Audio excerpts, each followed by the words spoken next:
La renaissance sportive de Barkhane est maintenant habituée, accoutumée.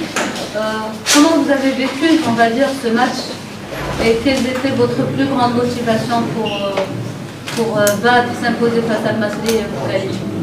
La motivation était simple, c'est d'aller en demi-finale. Ça, c'est la première des motivations. Donc, toute la semaine, je crois que je l'ai dit hier, on a travaillé la façon de jouer cette équipe. On l'a très bien fait en première mi-temps. Malheureusement, ce sont les réalités du football et ça nous rattrape toujours. Quand vous ne marquez pas, vous n'êtes pas à l'abri de prendre un but et souvent vous êtes entre deux chaises. Donc à la fin, vous ne savez plus si vous devez attaquer ou défendre. Et souvent, malheureusement, on prend souvent l'option qui n'est pas la meilleure, c'est d'être plus attentiste. Ça n'a pas échappé à la règle, mais voilà, ces derniers temps, on a travaillé depuis le Niger. Je crois qu'on commence à avoir une autre équipe de la RSB qui est plus compétitive. Et même quand on n'a pas le ballon, c'est vrai qu'on a tremblé à la fin, mais il n'y a aucun tir de l'adversaire. Donc ça, c'était important. On avait insisté là-dessus, défensivement, que l'adversaire ne tire pas. Je crois que notre gardien à Miami n'a pas eu de grands sauvetages à faire. Donc même quand on n'avait pas le ballon, on a su bien se repositionner et faire en sorte que l'adversaire ne soit pas dangereux. Mais ce n'est pas ce qu'il fallait faire. Donc, mais je crois que vous êtes des observateurs de la RSB. Depuis qu'on a commencé le championnat et la Coupe d'Afrique, je crois que c'est le match où on s'est créé le plus d'occasions, je crois, en première mi-temps. Et je dis encore une fois, on a entamé le match, on voulait vraiment se qualifier, on l'a montré dans cette première mi-temps. Malheureusement, on n'a pas marqué. Quand on n'arrive pas à marquer, donc il ne faut pas encaisser. Donc aujourd'hui, on est content, mais on a encore beaucoup de travail pour la suite. Très bien, on prendra une ou deux questions. Allez-y. On va donner l'opportunité à quelqu'un qui n'a pas posé de questions. Allez-y. Monsieur Bengui, premièrement, félicitations.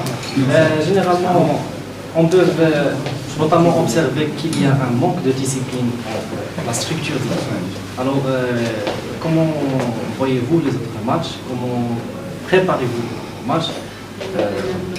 Voilà. Sachant que vous allez jouer contre le PSG. Oui, non, mais c'est toujours ça. Je vous ai dit, quand vous travaillez tout ça.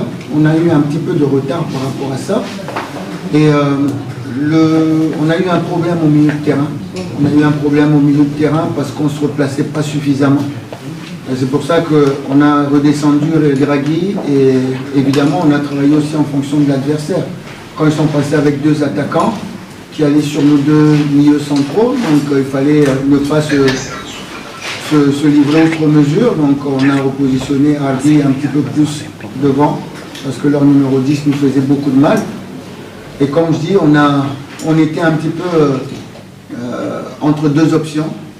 Donc la plus simple, c'était facilement de redescendre Regragui pour étoffer le milieu de terrain, mais comme il nous faisait du bon travail devant, on voulait dans la même lignée conserver un peu plus le ballon, parce que c'est ce qui nous a manqué un peu aujourd'hui, c'est de pouvoir avoir suffisamment de calme et de jouer. Donc on a des joueurs comme ça, comme Oubila. Donc c'était l'option aujourd'hui, c'était de positionner d'abord Bakar qui est plus box-to-box quand on attaque, et Oubila qui est beaucoup plus calme derrière. Bon, malheureusement aujourd'hui, il a eu une mauvaise rentrée, mais ça reste quand même un formidable joueur parce qu'il a eu une saison compliquée avec des blessures. Il est mieux revenu en ce moment, donc voilà. Ça n'a pas fonctionné de ce côté-là, de façon individuelle. On a rectifié encore. Mais la finalité, c'est que l'adversaire n'a pas tiré. Ça, c'est important. Et en travaillant, on va y arriver. On a gagné, mais on sait qu'on n'est pas encore champion du monde.